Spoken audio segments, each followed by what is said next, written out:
ಭಾರತೀಯ ಸಮಾಜ ಪಕ್ಷ ಸಮಾರಂಭ ಕಾರ್ಯಕ್ರಮ ಇಟ್ಕೊಂಡಿದ್ದೀವಿ. ನಮ್ಮ ಅಭಿಮನ್ಯು ಪಿ ಅವರಿಗೆ ಮತ್ತು ಲಂಕೇಶ್ ಗೌಡ ಅವರಿಗೆ ಮತ್ತು ಓಂ ಪ್ರಕಾಶ್ ಅರ್ಜಿ ಅವರಿಗೆ ಅಭಿನಂದನಾ ಕಾರ್ಯಕ್ರಮ ಅಂತ ಇಟ್ಕೊಂಡಿದ್ದೀವಿ. ಈ ಅಭಿನಂದನಾ ಕಾರ್ಯಕ್ರಮಕ್ಕೆ ಆಗಮಿಸಿದ ನಾನು ಹಿನ್ನೆಲೆ ಹೇಳ್ತೀನಿ, ಹಿಂದೆ ನಡೆದಿದ್ದನ್ನು ನಾವು ತಿರುಗಿ ನೋಡಬೇಕಂತೆ, ಹಂಗೆ ಆವಾಗಲೇ ನಾವು ಮುಂದಕ್ಕೆ ಬರೋದಂತೆ.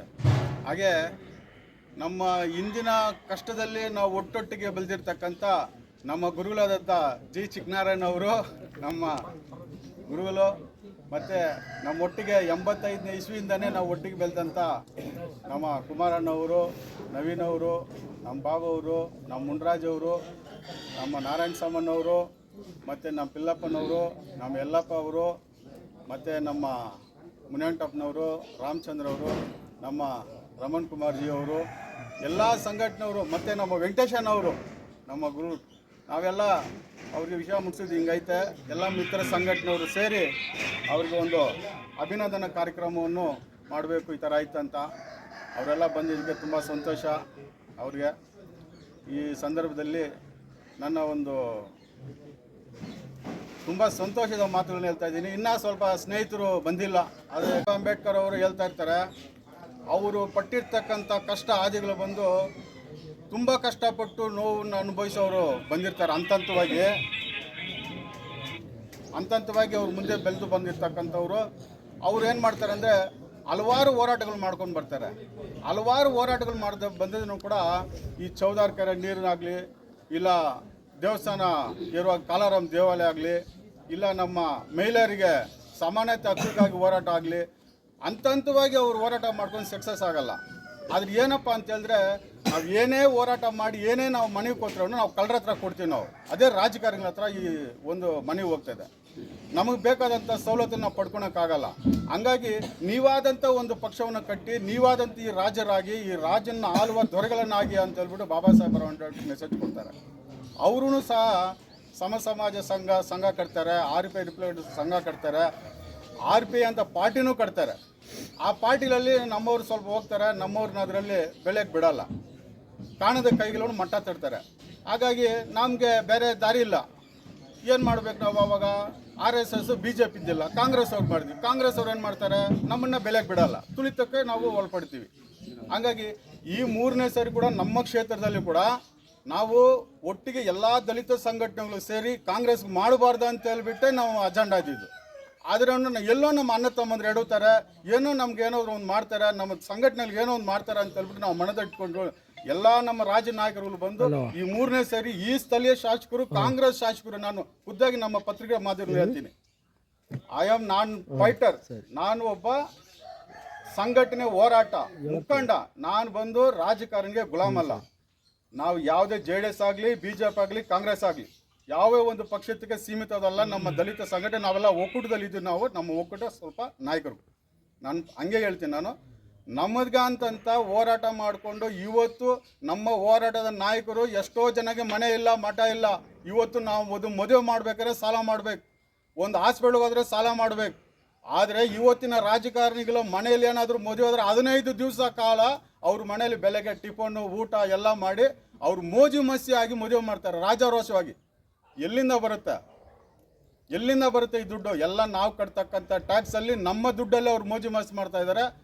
ಎಕರೆಗಟ್ಟಲೆ ಅವರು ಜಮೀನು ಮಾಡ್ಕೊತಾರೆ, ಅವ್ರು ಏನು ಬೇಕಾದ್ರೂ ಮಾಡ್ತಾರೆ. ನಮ್ಮ ಬಡವ್ರ ಕಡೆ ಏನಾದರೂ ಅವರು ಒಳಗೆ ತೋರಿಸ್ತಾ ಇದ್ದಾರಾ? ಬರೀ ಹೇಳಿಕೆ ಕೊಡ್ತಾರೆ, ನಾವು ಇದು ಮಾಡ್ತೀನಿ ಅದು ಮಾಡ್ತೀನಿ ಅಂತ. ಆದ್ರೂ ಯಾವುದನ್ನು ಬಂದು ಇದು ಕೆಲಸಕ್ಕೆ ಬರ್ತಾ ಇಲ್ಲ. ಇದು ಮಾಡೋದು ಏನಂದರೆ, ಎಲ್ಲೇ ನೋಡಿದ್ರೂ ಒಂದು ಮರ ನೋಡಿದ್ರೆ ಕಡ್ದಾಕಿ ಮಾರಾಕೋದು, ಒಂದು ಹಳೆ ಬಿಲ್ಡಿಂಗ್ ಇದ್ರೆ ಅದನ್ನು ಕೆಡು ಬಿಡೋದು, ಹೊಸ ಬಜೆಟ್ ಹಾಕೊಂಡು ಹಾಕೋದು. ಅವರು ಕೊಡ ತುಂಬ್ತಾ ಹೊರತು ಯಾರಾದರೂ ಬಡವ್ರು ಕೊಡ ತಿಂತಾ ಇದೆಯಾ? ಇವತ್ತು ಫುಟ್ಪಾತಲ್ಲಿ ಕೆಲಸ ಮಾಡೋದ್ರಿಂದ ಹಿಡ್ಕೊಂಡು ಇವತ್ತು ಯಾರು ಒಂದು ನೆಮ್ಮದಿಯಾಗಿಲ್ಲ. ಒಂದು ಚಿಕನ್ ಮಾರೋನಾಗಲಿ, ಮಟನ್ ಮಾರೋನು, ತರಕಾರಿ ಮಾರೋ, ಸೊಪ್ಪು ಮಾರೋರು ಯಾರಾದರೂ ಒಬ್ಬರು ನೆಮ್ಮದಿಯಾಗಿದ್ದಾರಾ? ಇಲ್ಲ. ಹಂಗಾಗಿ ಇವತ್ತಿನ ದಿವಸ ನಮ್ಮದೇ ಆದಂಥ ಪಕ್ಷ ಅಂದರೆ ಕರ್ನಾಟಕ ರಿಪಬ್ಲಿಕನ್ ಸಂಘ ಆಗ್ಬೋದು, BSP ಆಗ್ಬೋದು, ಈ ಥರ ಒಂದು ಸಂಘಟನೆಗಳಲ್ಲಿ ಈ ಒಂದು ಪಕ್ಷ ಸುಹೇಲ್ ದೇವ್ ಭಾರತೀಯ ಸಮಾಜ ಪಕ್ಷ ಕರ್ನಾಟಕ ರಾಜ್ಯದಲ್ಲಿ ಉದಯವಾಗಿದೆ. ಆ ಒಂದು ಪಕ್ಷಕ್ಕೆ ನಾವೆಲ್ಲ ಒಮ್ಮತದಿಂದ ಬೆಂಬಲ ಕೊಟ್ಟು ಅದನ್ನ BSP ಥರನೇ ಬಹುಜನ ಸಮಾಜ ಪಕ್ಷ BSP ಥರನೇ ಅದಕ್ಕೆ ಎಷ್ಟು ನಾವು ಪ್ರಾಮಾಣ್ಯ ಕೊಟ್ಟು ಅದೇ ರೀತಿ ಸುಹೇಲ್ದೇವ್ ಭಾರತೀಯ ಸಮಾಜ ಪಕ್ಷವನ್ನು ಇವರು ನಮ್ಮ ರಾಜ್ಯಾಧ್ಯಕ್ಷರನ್ನು ಎಲ್ಲ ಜಿಲ್ಲೆಗಳಲ್ಲಿ ವಲಸೆ ಮಾಡಲಿ. ಅವ್ರ ಜೊತೆಲಿ ಓಂ ಪ್ರಕಾಶ್ ಸರ್ ಇರಲಿ, ಇವರ ಲಂಕೇಗೌಡ ಆಗಿರಲಿ, ಇವರು ಚಲುವರಾಜ್ ಸರ್ ಇವರೆಲ್ಲ ಸೇರಿ ಒಕ್ಕೂಟದಿಂದ ಒಕ್ಕೊರಲಿನಿಂದ ಪ್ರವಾಸ ಕೈಗೊಂಡು ಈ ಒಂದು ಪಕ್ಷವನ್ನು ಬಲಪಡಿಸಲಿ. ಏನು ಆ ಅಭಿಮನ್ಯು ಅಂದರೆ ಏನು ಇವಾಗ ರಾಮಾಯಣ ಮಹಾಭಾರತ ಅಂತ ಹೇಳ್ಬಿಟ್ಟು ಅವಾಗ ಹೇಳ್ಕೊಂಡು ಇಡೀ ದೇಶವನ್ನೇ ಚಂಚಲನ ಸೃಷ್ಟಿ ಮಾಡಿದ್ರಿ. ಅದರಲ್ಲಿ ಬಂದು ಅಭಿಮನ್ಯು ಪಾಠ ಒಂದು ಬರುತ್ತೆ. ಅಭಿಮನ್ಯು ಹೋಗ್ತಾರೆ, ಚಕ್ರಗಳಲ್ಲಿ ತಗೊಳ್ಕೊತಾರೆ, ಆಚೆ ಬರಲ್ಲ ಅಂತ ಹೇಳ್ಬಿಟ್ಟು ಅದೆಲ್ಲ ಆ ಕಾಲದದು. ಆದರೆ ಈ ಕಾಲದಲ್ಲಿ ಇರ್ತಕ್ಕಂಥ ಅಭಿಮನ್ಯವರು ಯಾವುದೇ ಒಂದು ಚಕ್ರಯುದ್ಧದಲ್ಲಿ ಹೋದ್ರೂ ಯಾವುದೇ ಒಂದು ಕುತಂತ್ರ ಆದ್ರೂ ಅದನ್ನು ಸದೆ ಬಡಿದು ಈ ಸುಹೇಲ್ದೇವ್ ಭಾರತೀಯ ಸಮಾಜ ಪಕ್ಷವನ್ನು ಕಟ್ಟಲಿ ಬೆಳೆಸಲಿ ಅಂತ ನನ್ನ ಕಡೆಯಿಂದ ಪ್ರಜಾ ವಿಮೋಚನಾ ಚಳುವಳಿ ಚಕ್ರ ಮತ್ತು ನನ್ನ ಕಡೆಯಿಂದ ಅವರಿಗೆ ಶುಭವನ್ನು ಹಾರೈಸುತ್ತಾ ಇಲ್ಲಿ ಬರ್ದಿರ್ತಕ್ಕಂಥ ಎಲ್ಲರಿಗೂ ನಾನು ಹೊಂದಿಸುತ್ತಾ ನನ್ನ 2 ಮಾತು ಮುಗಿಸ್ತಾನೆ. ಜೈ ಭೀಮ್. ನನ್ನನ್ನು ಆಯ್ಕೆ ಮಾಡಿ ರಾಜ್ಯಾಧ್ಯಕ್ಷ ಪಟ್ಟ ಕಟ್ಟಿ ದಕ್ಷಿಣ ಭಾರತಕ್ಕೆ ಈ ಪಕ್ಷವನ್ನು SB ಪಕ್ಷವನ್ನು ವಿಸ್ತರಣೆ ಮಾಡಲಿಕ್ಕೆ ಜವಾಬ್ದಾರಿ ವಹಿಸಿ ಕಳಿಸಿರ್ತಾರೆ ಹೈಕಮಾಂಡ್. ಈಗ ಈ ವಿಚಾರವಾಗಿ ನಮ್ಮ ಕೋಲಾರ ಜಿಲ್ಲೆ ಬಂಗಾರಪೇಟೆ ತಾಲೂಕಿನ ಎಲ್ಲ ದಲಿತ ಮುಖಂಡರು ಇತರ ಪ್ರಗತಿಪರ ಸಂಘಟನೆಗಳೆಲ್ಲ ಸೇರಿ ಅಭಿನಂದನಾ ಕಾರ್ಯಕ್ರಮವನ್ನು ಇವತ್ತು ಏರ್ಪಡಿಸಿರ್ತಾರೆ. ಕಾರ್ಯಕ್ರಮ ಈಗಾಗಲೇ ಯಶಸ್ವಿಗೊಂಡಿದೆ. ಕಾರ್ಯಕ್ರಮದಲ್ಲಿ ಭಾಗವಹಿಸಿದ್ದೇನೆ. ಈ ಒಂದು ಉದ್ದೇಶ ಏನು, ಒಂದು 2 ನಿಮಿಷ ನಾನು ಮಾಧ್ಯಮದ ಮುಂದೆ ಮಾತಾಡಬೇಕು ಅಂತೇಳಿ ಹೊರಟಿದ್ದೀನಿ. ಅಂದರೆ ನೋಡಿ, ಈ ಸುಹೇಲ್ದೇವ್ ಭಾರತೀಯ ಸಮಾಜ ಪಕ್ಷ ಏನಿದೆಯೋ ಅದು ಬಡವರಿಗೋಸ್ಕರನೇ ಸಂವಿಧಾನಾತ್ಮಕ ಪ್ರಜಾಪ್ರಭುತ್ವವಾಗಿ ಈಗಾಗಲೇ ಬಂದ್ಬಿಟ್ಟು ಉತ್ತರ ಭಾರತದಲ್ಲಿ ಆಡಳಿತದಲ್ಲಿ ಜಾರಿಯಾಗಿರ್ತಕ್ಕಂಥ ಪಕ್ಷ ಆಗಿರುತ್ತೆ. ಈ ಪಕ್ಷ ಕಳೆದ 24 ವರ್ಷಗಳಿಂದ ಪಕ್ಷ ಕೆಲಸ ಮಾಡ್ಕೊಂಡು ಬಂದಿದೆ. ಕ್ಯಾಬಿನೆಟ್ ಎಲ್ಲ ಕ್ಯಾಬಿನೆಟ್ಟು ಉತ್ತರ ಭಾರತದಲ್ಲಿ ಸುಮಾರು 4-5 ಕ್ಯಾಬಿನೆಟಲ್ಲಿ ಪೋಸ್ಟ್ಗಳು ಪಡ್ಕೊಂಡಿದೆ, ಕುರ್ಚಿಗಳು ಪಡ್ಕೊಂಡಿದ್ದಾರೆ. ಅದರಲ್ಲಿ ನಮ್ಮ ಫೌಂಡರ್ ಏನಿದ್ದಾರೋ ನಮ್ಮ ರಾಜ್ಬಾರ್ ಸಾಬ್ಜಿ ಏನಿದ್ದಾರೆ, ಅವರು ತುಂಬ ಶ್ರಮಜೀವಿಯಾಗಿ ಅವರೊಬ್ಬ ತುಂಬ ಹಿಂದುಳಿದ ವ್ಯಕ್ತಿಯಾಗಿ ಅವರು UPಯಲ್ಲಿ ಪಕ್ಷನ ರಿಜಿಸ್ಟರ್ ಮಾಡಿ ಚಾಲು ಮಾಡಿರ್ತಾರೆ. ಆಗ 2002ರಲ್ಲಿ. ಈಗಿನ ಹಂತವಾಗಿ ಬೆಳೆದು ಏನು ಬಡಬಗ್ಗರಿಗೆ ಬಡವರು ಸಹಾಯ ಮಾಡಿಕೊಂಡು ತುಂಬ ಒಂದು ಪ್ರಖ್ಯಾತವಾದ ಹೆಸರು ಪಡ್ಕೊಂಡು ಇವತ್ತು ನಮ್ಮ UP ಸರ್ಕಾರದಲ್ಲಿ ಕ್ಯಾಬಿನೆಟಲ್ಲಿ ಮಂತ್ರಿಗಿರಿ ಮಾಡ್ತಾ ಒಳ್ಳೆ ಹೆಸರನ್ನು ಉಳಿಸ್ಕೊಂಡು ಬೆಳೆಸ್ಕೊಂಡು ಬಂದಿದ್ದಾರೆ. ಆ ನಿಟ್ಟಿನಲ್ಲಿ ನಾವು ಕರ್ನಾಟಕ ರಾಜ್ಯದಲ್ಲಿ ಏನು ಮಾಡೋಕ್ಕೆ ಹೊಟ್ಟಿದ್ದೀವಪ್ಪ ಅಂತಂದರೆ, ಹೇಳ್ಕೊಳ್ಳೋಂಥ ಸಮಸ್ಯೆ 1-2 ಅಂತಲ್ಲ, ಸಾವಿರಾರು ಸಮಸ್ಯೆ ಈಗಿನ ಸರ್ಕಾರದಲ್ಲಿ ಆಡಳಿತದಲ್ಲಿ ಕಂಡು ಬರ್ತಾ ಇದೆ. ಮಾಧ್ಯಮದವರು ಮುಂದೆ ಇರ್ತಕ್ಕಂಥ ಪ್ರಶ್ನೆ, ನಾವು ಮುಂದಿನ ಚುನಾವಣೆಗಳನ್ನ ಯಾವ ಥರ ನಾವು ಎದುರಿಸ್ತೀವಿ, ಯಾವ ಥರ ನಾವು ಭಾಗಿಯಾಗ್ತೀವಿ ಅನ್ನೋದನ್ನು ಪ್ರಶ್ನೆ ಮಾಡ್ಕೊಂಡಿದ್ದಾರೆ, ಕೇಳ್ಪಟ್ಟಿದ್ದೀನಿ. ಈಗಾಗಲೇ ನಾವು ಅಧಿಕಾರ ಸ್ವೀಕಾರ ಮಾಡಿಕೊಂಡ ದಿನದಿಂದಲೇ ಮೊದಲನೇ ದಿನಗಳಿಂದಲೇ ನಾವು ಗ್ರಾಮ ಪಂಚಾಯತಿ ಚುನಾವಣೆಯಲ್ಲಿ ನಾವು ಕಂಟೆಸ್ಟ್ ಮಾಡೋದ್ರಲ್ಲಿ 2 ಮಾತಿಲ್ಲ.